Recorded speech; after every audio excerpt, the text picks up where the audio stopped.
Good afternoon. Welcome to today's MC Squared event, where we share our collective energy for rare disease research and for pioneering new ways to interpret genetic variation. I'm Mike Zimmerman, and I co-direct the Medical College of Wisconsin and Mellowes Center efforts in advanced structural bioinformatics to pioneer next-gen interpretation. We have next-gen sequencing, now we need next-gen interpretation of those results. Today, I'd like to welcome Dr. Donald Basel, who's joining us also from Medical College of Wisconsin, to talk to us about the Undiagnosed and Rare Disease program at our institutions. Dr. Basel has training starting in South Africa. He did his research fellowship in the U.S. at University of Connecticut and his fellowship and residency in Portland. In those training programs, he developed a very strong expertise in skeletal dysplasias, other dysmorphisms, which he brought then to Medical College of Wisconsin when he joined us in about 2010. Currently, he's section chief. I was like his title chief of genetics at Children's Wisconsin. And he's also the MC Mellowes Center director for our Undiagnosed and Disease Rare program, the clinical arm of it. In the time that I've known Dr. Basel, he's been a very strong advocate for his teams and has been consistently building up and expanding the clinical work in genetics at Children's Wisconsin and our partnership together. So I hope you don't mind a brief introduction there, Dr. Basel, but welcome, and I look forward to hearing more about how the program has been developing and our efforts together. Thank you, Michael. Nothing brief about that. That sort of sums me up in a nutshell. So thank you very much. I'm just going to share my screen quickly. Thanks everybody for having me here today and inviting me along to share some of the advances of our program. There's probably many parallels between our program and that of Mayo, and this is just an opportunity for us to share what we're doing and hopefully seal that collaboration that we have between the two institutions and move the process forward. So there we go. You're probably not an audience that needs to be reminded why rare disease is important, but I'll re-emphasize it affects more than 6% of the population. About 80% of all rare diseases are genetic in origin. This data is now a little bit old. We're probably closer to 6,000 to 7,000 known genetic diagnoses. Of all NICU admissions, between 10 and 30% have an underlying genetic diagnosis. And of all pediatric admissions, about 14% of those represent a genetic condition. So from a population health perspective, this is obviously an important thing. But from the hospital administration perspective and thinking about the economics of healthcare spending, rare disease is also a really important entity. More than 2% of the population, even though it's only 2% of the population, it accounts for about 10.6% of all hospital charges. And the mean hospital costs for a neonate admitted for a rare disease is approximately $17,000 higher than a neonate who doesn't have a diagnosis, and $17,000 higher for regular pediatric admissions for children who have genetic diagnoses.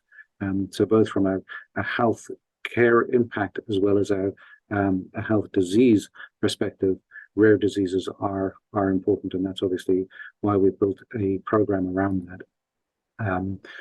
From a where have we been and where have we come from perspective, the evolution of our undiagnosed disease program really started back in 2009 when there was institutional support for an official genome program. It was literally just before I came, and while I was interviewing, this was some of the context that was being discussed at the time, and it was really groundbreaking. The hospital set aside, I think it was something like $25,000 at the time, to initiate genome sequencing in a handful of patients. And if I think of our process now compared to what it was then, we had teams consisting of ethicists, hospitalists, administrators, all to discuss whether a child or a person qualified or would fit into the context of what we deemed was necessary for genome sequencing. And if we think of that paradigm shift to today, where we see somebody who has an undiagnosed disease process, who has had multiple other tests, we don't give it a second thought whether we should do genome sequencing or not. We just go ahead and do that. Anyway, so that was our first patient sequence in 2010. You may remember the story about 1 in a billion. There was a specific case of a child with an X-linked immune deficiency disorder who was the first child to use or have clinical genome sequencing applied to the diagnosis, and then subsequently impact the care decisions for bone marrow transplant in that child. And it won the journalist at the time a Pulitzer Prize for the article, and there's a book that's been written around that. So I think MCW was there at the beginning. We were part of the sort of the pioneering work that integrated genomics into healthcare, and the establishing this undiagnosed disease program was part of that process. And we officially called our program the Nelson Program for Undiagnosed and Rare Diseases, which was established in 2013. Since that time, we've probably seen about 450 patients through the program. We're not as selective as the Undiagnosed Disease Network has been for admission into that program.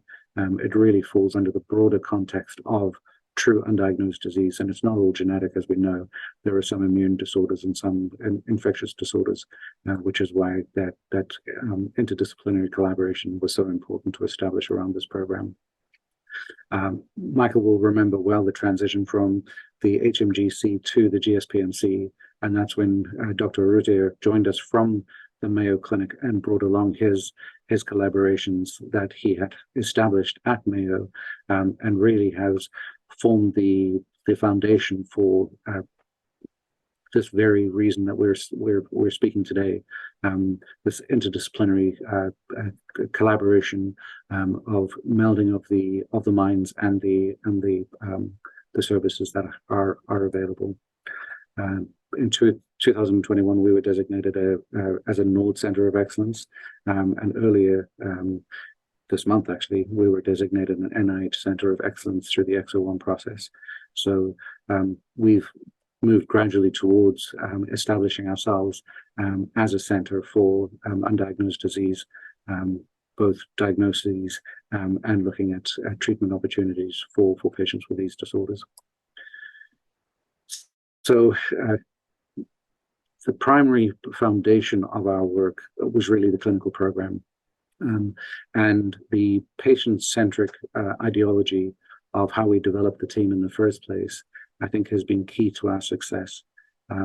We have, obviously, the patient at the center, a core nucleus of providers from multiple disciplines who triage and evaluate all of the patients who are proposed to be evaluated through the program, and then a representative from each and every discipline within the hospital complex that we can then consult with.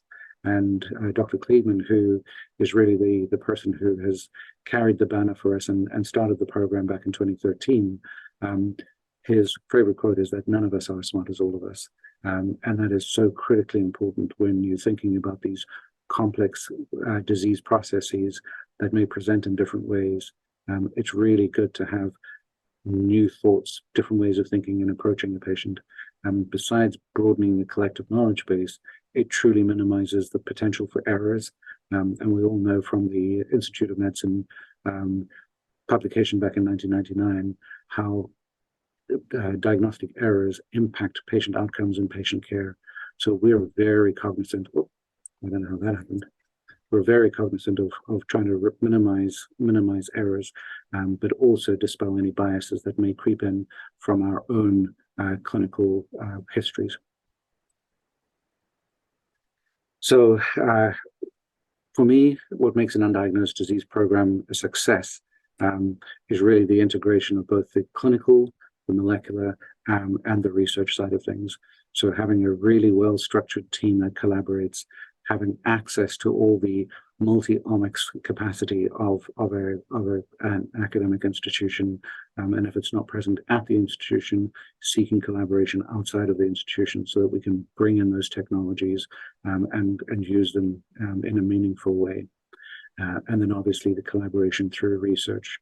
And we're very fortunate to have the Genome Sciences and Precision Medicine, or the Mellowes Center for Genome Sciences and Precision Medicine. It's going to take me a while to remember that. But the structured research environment is so critically important to help us go take it to the next step, because the clinical program is really only half of the story. If you don't have the beyond the clinical, beyond the code, we really don't have the full part of the story, and we can't do justice for our patients who have these undiagnosed diseases and are on a diagnostic odyssey. This is just a broad overview of what the program looks like. We've since added a few more patients when I put this original slide together, but I really break it down into big contexts, the clinical considerations and the diagnostic and research considerations. So you need structure, you need an infrastructure to be able to have a patient, one, know that you exist, two, be able to enter the program or at least apply to the program, and have a way where there is a stepwise process where that data is assimilated, reviewed, triaged, and then once the patient is accepted for further evaluation, really taking them through that whole process, almost wrapping a cocoon around that individual and helping them navigate this really complex process. Because once you have more than one provider involved, and once you have research involved, things can become really confusing in a very, very, very quickly. So part of the whole program around the Undiagnosed Disease Program is having that support for coordination, developing a database where we can track both patients' diseases, as well as some of the other clinical and research collaboration data that we develop. We're very fortunate to have an excellent research librarian who works closely with us, and she's managed to find data that even in my wildest dreams, I don't think I would have pulled out some of the articles that she's managed to find. Obviously creating resources for patients, both from a program information perspective, but also helping them navigate the diagnosis. So once a diagnosis is made, helping link them to the resources that they need to go on beyond that initial diagnostic process. One of my strong interests is technology. So one of the things that I've built into our clinical process is utilization of tools and machine learning. We have a number of diagnostic decision support tools that we've used, both from facial recognition software that we implement, as well as some of the paid for databases that can do natural language processing, pull out some of the data from the electronic medical record, and help create those HPO terms for the next layer of data analysis, and creating differential diagnoses. And again, with a focus of reducing the likelihood of bias and diagnostic error, but also streamlining some of the process that we have. From a research and diagnostic perspective, creating access to multi-omics. Everybody has access to sequencing. That's I think a given in today's genomic world. But making sure that when we need transcriptomics, when we need metabolomics, when we need whatever other omics you want to throw at this, that we have a mechanism and a means to do so meaningfully, and with intent. So obviously not throwing all resources at every single patient. That would be great, because we'd be generating tons of data, which there may be some things we're missing, but we don't have the luxury to do that. So really being intentional as to what resources we can apply to what patient in the context of their disease presentation. And then obviously being part of a national network, being part of the Nord Center of Excellence, and now being part of the UDN is a real boost to help us share and collaborate nationally, and potentially internationally, with some of the other big centers that are investigating these same patients. And I guess I should throw in here that what we've discovered is that patients are never content with just one answer. We've had a number of patients who have actually gone through the UDN process who have then ended up coming to our doors for a second opinion. Not saying that we're better or worse than the UDN. We're now part of the UDN. But I think it's this nature of people who are on an odyssey, and if they don't get an answer, they keep looking. and they're going to try and get access to every single resource they can possibly get to. So having that national collaboration where we're not duplicating efforts, where we're being meaningful, and we're being transparent with the patients in terms of what we can and cannot do. I think really the inter-institutional collaboration really facilitates that, because we can have those conversations if we have the knowledge of the data that's all of the process that's already occurred in the past. So just a sort of an overview summary, we obviously have institutional support, and I can't thank MCW and Children's enough for the support that they've given to us from both a clinical perspective, as well as access to the team science that is embedded as a culture here at the institution. We have this collaborative team effort within the clinical group, and then a structured environment to help the patient traverse this really complex journey, both from the initial engagement all the way through all of the different steps of the evaluation until we have the final diagnosis. And obviously we're doing this because we wish to give the best care to kids and their families.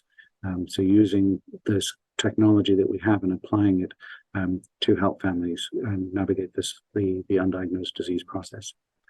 So that's a big overview of what our services are and how we've evolved to where we are today. I knew I was going to finish with ample time, so what I did was I threw in a couple of examples of patients that we've evaluated over the last couple of years, and I thought that would be a great way just to segue into some of the work that we've done here at the Undiagnosed Disease Program. So I'm going to give you, if there's time, 3 case examples. The first case is a family who presented to us with a neurodegenerative disease. It's a family who have 2 daughters who presented with this progressive neurodegenerative phenotype. The eldest daughter, by the time she had presented to us, she was fairly significantly involved. She had significant hypotonia, global developmental delay. She needed a G-tube for nutritional assistance. She had visual disturbance because of bilateral optic nerve atrophy, and she had some dyskinetic movements, which was being managed on clonazepam. Her younger sister had more recently started to evolve and showed signs of failure to thrive with hypotonia, polyneuropathy, and some dyskinesia, so some abnormal movements. She was nowhere near as significantly impacted as her older sister, but it was clear that there was something going on, and there was a similarity between the 2 of them. We did exome or genome sequencing in this family, and we identified a deep homozygous intronic variant, which impacted splicing of a gene called TIMMDC1. There was no discovery here. This variant had been described before, well characterized, and it was the exact same variant that had impacted other families with a similar neurocognitive presentation. So what we did from a program perspective is took a look at what this gene does. It's a loss of function that leads to abnormal oxidative phosphorylation because it impacts mitochondrial complex 1 activity. There have only been 4 patients that have been described in the literature, and all affected patients had this progressive neurodegenerative course, unfortunately fatal before the age of 10. We have the rare luxury of working with some of the researchers who have worked with antisense oligonucleotides on campus, and we thought, could this be a family that we could impact by developing a targeted oligonucleotide that could potentially restore function in these girls? And fortunately, we had Dr. Ravi Singh on campus, and he was willing to take this on. And his lab team developed, or we got cell culture for both the girls, and his lab showed that they had aberrant transcripts from this deep intronic variant that was impacting splicing. Went on to prove it at a protein level and visited Western blot to show that there was no wild type product there. And then moved on to the next phase of developing a morpholino or antisense oligo that could impact the splicing. They showed that in a cellular culture, we could, by increasing the dose of morpholino or the concentration of morpholino, we could recreate the wild type construct. And we therefore had proof of principle that at least in a cellular environment, we could potentially change the course of this disease. Again, as being part of a bigger group that focuses on rare disease, we managed to get into contact with a company that was prepared to develop a clinical grade antisense oligonucleotide for a small N of 2 trial. I'm not sure if you're familiar with N. Lorem Foundation, but they're dedicated to the management and therapeutics or treatment of rare diseases. And they partnered with us in Ionis to develop this particular antisense oligonucleotide. Now, the story should be wonderful, and I should tell you that the children were treated and all things were great. The truth is that the eldest daughter had a severe setback before the antisense oligonucleotide was available and succumbed to her disease. And the youngest daughter had a severe progressive course before we got access to the drug. So even though we developed this as a targeted therapy for this particular family, they unfortunately won't benefit from it. The light at the end of the tunnel is that because this is the only variant that has been described to be disease causing in this particular disease itself, we've been contacted by a family in Brazil who have a younger daughter, 2-year-old, who has this diagnosis. And we received her cells earlier this week. We're doing the cellular studies to see if we can impact the same change in her. And if we can, we're going to move forward to bringing her here and treating her as an N of 1 therapeutic trial for this medication or for this disease. So all is not lost. But this is the power of using the research environment, the collaborative nature of both industry and the clinical team to try and develop something that you can impact rare disease outcomes. The next case is a patient that we identified prenatally with, well, at the time it was severe abdominal distension, and the mother suffered from severe polyhydramnios. In other words, she had increased amniotic fluid during pregnancy, needing a number of amnio reductions where they put a needle in and they remove amniotic fluid from her. So we knew that there was some bowel process going on in the baby. Well, we suspected there was some bowel process going on in her unborn child. When the baby was born, we did genomic sequencing and identified a variant of unknown significance in this gene, GUCY2C. And we know that gain-of-function variants in this particular gene are associated with a dominant form of a chronic secretory diarrhea. This gene hadn't been described before, wasn't present in NOMAD, was highly conserved. So we were highly suspicious of this particular variant. And because of the constellation of features, and we suspected that this was a chloride-losing diarrhea, we thought that this variant was likely causally associated with this particular child's presentation. Coincidentally, and this is the power of people and just coincidence, there was an adult internal medicine or med-peds resident who was rotating on the wards while we were seeing this baby.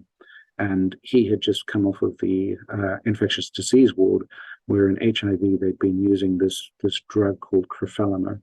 And it turns out that this particular variant, this GUCY2C, encodes for the guanylate cyclase 2C receptor that activates cystic fibrosis transmembrane receptors, so CFTR, and drives the severity of the diarrhea. We identified that crofelemer is an inhibitor of CFTR with negligible systemic absorption. So this was almost the perfect drug for this particular child. So it's extracted from this sap from Croton lechleri, and sorry for those who speak Latin, that probably butchered that name. But it's known as dragon's blood and has been used as a herbal medication for eons by the local or the indigenous herbalists in South America. And this is thought to have a number of different medicinal properties. but obviously this is one of the things that is FDA approved for treatment in HIV-associated non-infectious diarrhea in adults. So we contacted the company, we got an IND in place with the FDA, and we started dosing this particular child. This is where it would be lovely to show a beautiful graph showing reduction in output versus increase in dose of drug. And what we can show is we showed reduction in dose of chloride output in the stool. Unfortunately, this child developed an ileus, needed additional surgery, and there were some other medical complications that forced us to stop the intervention. But we're still in conversation with his mother and a number of other children who have been identified with a similar etiology for their chronic diarrhea. And our intent is to create a clinical trial based on this medication with this mechanism in mind, to see if this can be a long-term treatment for these patients with this exceptionally rare disease. And the final case I'm going to share with you today is one of inborn errors of metabolism.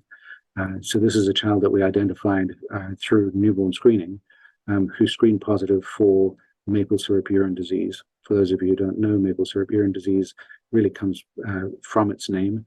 The urine in children who have this diagnosis, or sweat or anything like that, smells sweet like maple syrup.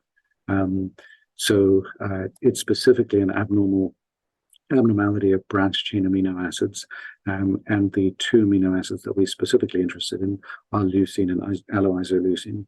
So we showed that this particular child had elevations of these two, and this itself wouldn't be significant and not worthy of an undiagnosed disease program because we know what the genes are that cause MSUD. Anyway, we sequenced all the genes that are associated with MSUD and didn't find anything. We then did exome sequencing, and we identified a maternally inherited variant in this enzyme BCK-DK, which had never been described before. So we then looked at mom's biochemical profile, and it turns out she also had elevations in her branched chain amino acids. So we knew we were onto something with this particular variant. We just had to figure out what its role was. So just from a biochemical process perspective, this is the enzyme complex that is abnormal. So we knew that we had sequenced all of the genes that are linked to the function of this particular complex, and there was nothing there.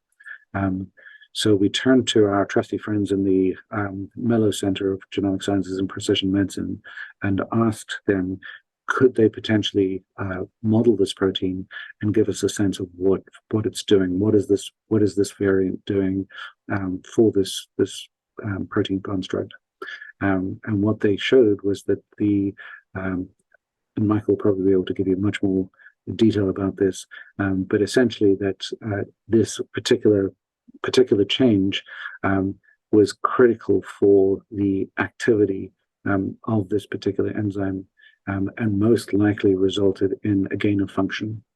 So what we had is we have this naturally occurring negative inhibitor of the BCKD complex, which causes MSUD.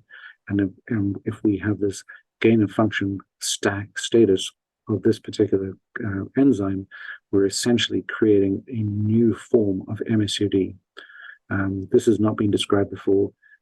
So we knew that this is potentially another mechanism for patients to present with MSUD. Because the mother has this particular variant, she is neurotypical, never had any issues, never had any catastrophic metabolic occurrences in her own life. What we don't know is this purely a biochemical phenotype? There are a number of inborn errors of metabolism where you just have a biochemical phenotype, and we don't consider them disease associated. Because we don't have enough data and enough patients who have this particular defect, our premise is to basically accumulate more patients. And Dr. Jeff Scott Schwerer, who's one of our metabolic physicians is reaching out to centers around the country to try and accumulate their MSUD gene negative patients to see if we can increase the cohort of patients who have this particular form of biochemical abnormality, to see what is the nature of that disease process, and is this something that we have to alert the broader medical community to, that this is another mechanism for MSUD, or is this just a quirk of the fact that we now have technology to identify biochemical changes that are not clinically significant in the long run. All right, so that's given you a broad overview of, this is already spoken about this, we can just move on. All right, so this is my last slide. As a sort of a closing statement, I just wanted to say that there's no linear process for any particular one patient. It really does take a village and the minds of a large group of people to be able to navigate the course of the undiagnosed diseases and create an environment that is collaborative, so that we can reach the ultimate end goal of taking care of patients, but also furthering our knowledge in these undiagnosed and rare diseases. Thank you for your time. Dr. Basel, thank you for giving us an overview, reminder of the program and the work that's been done.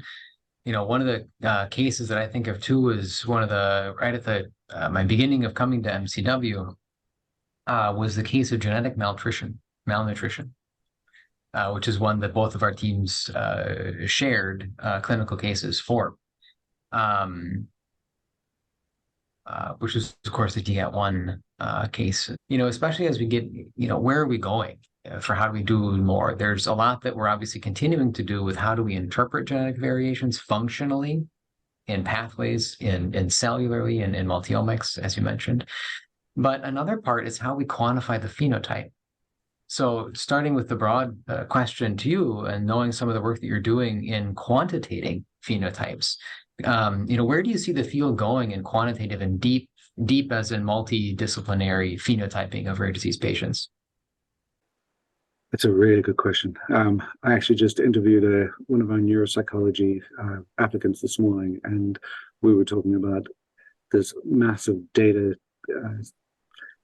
the data that we have at Children's of all of our patients who have seen or been seen through the genetics genomic service over the course of time. And we've had neuropsychology evaluations on them at multiple time points during the course of their life. But we didn't have a diagnosis. Now with our technology, we've actually gone back and diagnosed some of those patients. So to your point of phenotyping, there's a body of knowledge that has yet been untapped from the neuropsychology phenotype. Most of us think of just phenotyping as visually, what can you see? So is it an immune complex? Is it a morphological change that you can document? But we've had many conversations with Dr. Arruti about voices. You've been working on some facial expression data that is looking at various phenotypes. We use facial recognition software as part of our diagnostic algorithms. So yeah, it's not a single entity. And I think as we begin to understand the underlying mechanisms more, we're going to be expanding those phenotypic elements to include a lot more things that can be measured in some way or form. And that's the key, is it's got to be measurable and it's got to be somewhat objective, so that we can utilize it as a tool. I hear you. I agree. On pushing on that a little bit more, you know, what we measure. I mean, so I'll come to my next question, but my reactive question is the bidirectionality of what you just said, which is once we have a mechanism that helps us know what to measure, but at the same time, I think there's measuring more can help us to find that mechanism. If we find something that's off, right? Before we were doing metabolomics, we didn't have that as a dimension we could explore for looking at. Sometimes it's not about the specific metabolite that was off, but that's a clue that there's that may be a secondary effect, right? But that's a clue as to what pathway is dysregulated that can help us identify that mechanism. So just adding that, I think that's bidirectional. I'd agree, and it sort of comes back to one of the things that I mentioned earlier was about resource utilization. I mean, my wish, my utopia would be that we throw every possible thing at every single patient, so that we just have this data set that we can then mine and look for commonalities or points of interest. We don't have that luxury for every single patient at this point in time, but I think being intentional about when do we use things, and if we see patterns, trying to create some more of those data sets. I mean, that's how chromatins and chromatinopathies evolved. Something you and I share a passion for, but a lot of that data wouldn't exist if people weren't expanding their limited field of focus to accumulate all of that additional data. Absolutely. I have one more question that's a little bit of a maybe forward-looking, or you could say provocative question in terms of where we get data. Obviously, this kind of thing would be an opt-in, and there's ethical considerations around what I'm about to suggest. But the use of recordings, personal devices, things that aren't necessarily in the medical encounter. Where do you see the role for kind of democratizing what we're talking about? Where if someone has something they want to understand better about themselves, a family member, et cetera, for where you see use of automatic video processing, automatic image processing in a more distributed manner for phenotyping. That's a very slippery slope question. I mean, let's take I'll use the word utopian again. Let's take the utopian paradigm of all of us. I mean, that's population health, right? Collecting large-scale data on the population to ultimately benefit the population. But at what point does Big Brother come into play? And how do you draw that line of Google eavesdropping on you when you're speaking and they have a device that's actively listening to you to improve your health care outcomes, as opposed to funding an investment process to try and I know they sell this as a means to streamline content to an individual, but really somebody's paying for it. And that somebody who's paying for it is the driver behind the development. So when do we become more accepting of the concept that this data is being used to good and won't be used for any other means? And I think that's the critical point of acceptance for a lot of people. That's well said. I have my first degrees in math, so I like to make bounds for things. What's one bound? On one level, I don't think many people have at least people who have a smartphone have kind of accepted that, well, Google knows where the traffic is because they know how fast the phones are moving. Like there's a level of this that, your location data, like that simply is whether people know it or not, consent, right? This is a different issue. Whereas, listening to everything you're saying without you consenting to it, those are clearly two different sides of the bounds. So there's somewhere in the middle. Anyway, I know there's a lot of gray there, but I think the concept, there's a lot of that, as you say, happening for different purposes.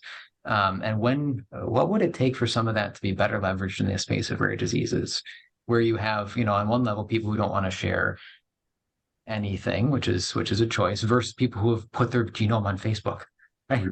People are such a spectrum of desires this way, right to try legislation, et cetera. So I think there'll be more in that space. We did have another question coming in, which is when an individual, I'm going to paraphrase your question, when an individual has many different rare variations, talk about finding causal variants from that large number of variants that are carried by an individual. How do you know which variant is actually the causal variant?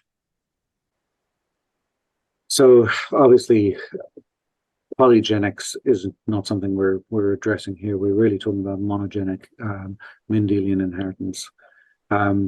It was very apparent early on in our program that for some of these really complex patients who had phenotypes or disease complexes that couldn't be easily explained, they had more than one diagnosis. And that's been clearly published in a number of different articles. Just as an anecdote from our clinical experience, we've have one patient who is a complex, complex medical is an understatement for them. They have 5 unique, clear pathogenic Mendelian variants, probably all contributing to that disease process. Now, that's obviously an exceptionally rare phenomenon. But I think if we're thinking about undiagnosed disease and rare disease, we have to think that there could be more than one diagnosis that is driving the underlying phenotype. And that's sort of the basis of just molecular tools, and assigning significance of variants that are identified when you do genome sequencing. So we're going to find multi-millions variants in every single individual. How do you pass that down to a manageable number of variants that need further review, and then dive into those particular variants, and assign causal relationship? Sometimes it's easy because they've been previously described. If it's a clearly identified gene, but it's a variant that hasn't been well described, that needs a little bit more work to be able to figure out, either looking at whether that's a de novo variant in the individual, or seeing if it doesn't segregate with the disease process in the family, or does segregate with the disease process in the family, and then using our other tools that we have accessible to us. Molecular modeling is one, and that's where we really value the partnership with Dr. Zimmerman and his team, but also looking at some of the cellular models from a functional perspective, using iPSC cells and things like that. Like you said, team science, it takes all of us to do more than we can each do on our own. You brought up I've heard the phrase multi-Mendel, right? But when there are multiple contributing variants, and I think that's a really important consideration, because there's so much of genetic variation that right now falls outside of the clinical rubrics. I'm thinking of N=1 variants, which are most of the time the causal variation that we believe we found. But most variants that have been sequenced in disease, in currently healthy adults, all across the board, have been seen in one person. And those really are a challenge, and why we need, I think, the tools that we're as a team building, so that we can move forward, push ahead. That's what I mean by forward, the field of interpreting the genetic changes. One more question coming through the chat is, it's a broad question. So again, how do you, Dr. Basel, envision connecting the MCW Undiagnosed Disease Program with the National Undiagnosed Network? The first step in that was really becoming part of the UDN. So with our new affiliation with the UDN, we will have the means and access to some of the data resources that they have, and also be able to then share our patients with them in a confidential manner, through our data sharing agreements. So it's all about making sure we have the patient's rights protected, so that we can do to share data in a way that is acceptable across the different platforms. So me sending something to somebody in an email or on Twitter or something like that is probably not the right way to do it. But using protected communication portfolios or protocols will allow that data sharing to occur. On the broad topics that we've been talking about too, one of the things that I think is really important about both of the things, the question areas we've been talking about, how do you interpret multiple variants in the same individual? How do you identify causal variation? What we've been doing for a decade now, really maybe 2, has been sequencing lots of people and using that as a reference for how we interpret rare cases. Right. I think what we're entering now is where we can go full circle with that, where we can go bidirectional. So we still have how we learn from the thousands and apply it to the one, which is what we do in rare disease cases, leveraging these large national databases.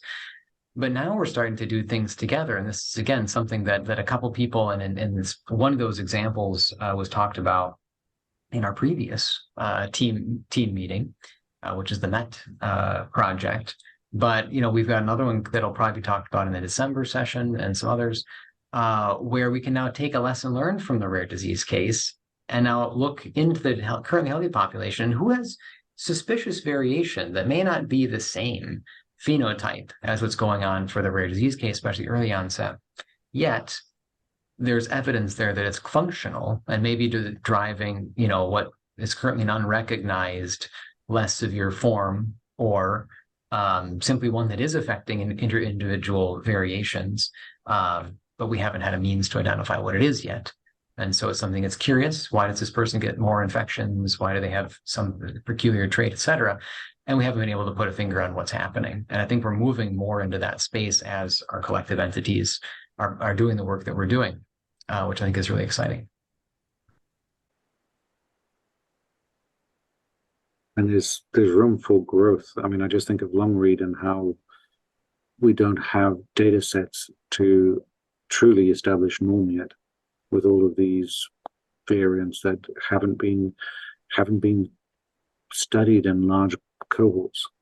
So it takes us back to microarrays 20 years, well, longer, 30 years ago, where we didn't know what copy number variations, what significance copy number variations had, and we had to create the norms and the databases for those. Now that we have newer technology where we can do long read, obviously some of those are still valid, but we're going to find newer changes that we now have to try and decide what is the significance of that particular change for this particular individual, and create more of those large data sets so that we can now use this newer technology to take us to the next step. Seeing the hands clap emoji come through. I want to thank Dr. Basel again for joining us, telling us more about the developments at our side of the MC squared, the energy driving our rare disease research forward, coming from the collaborations of MC squared, obviously referencing Einstein's equation. But thank you, everyone, for joining us. Always an exciting time together, and I wish you a wonderful day. And thanks for having me. It's been great.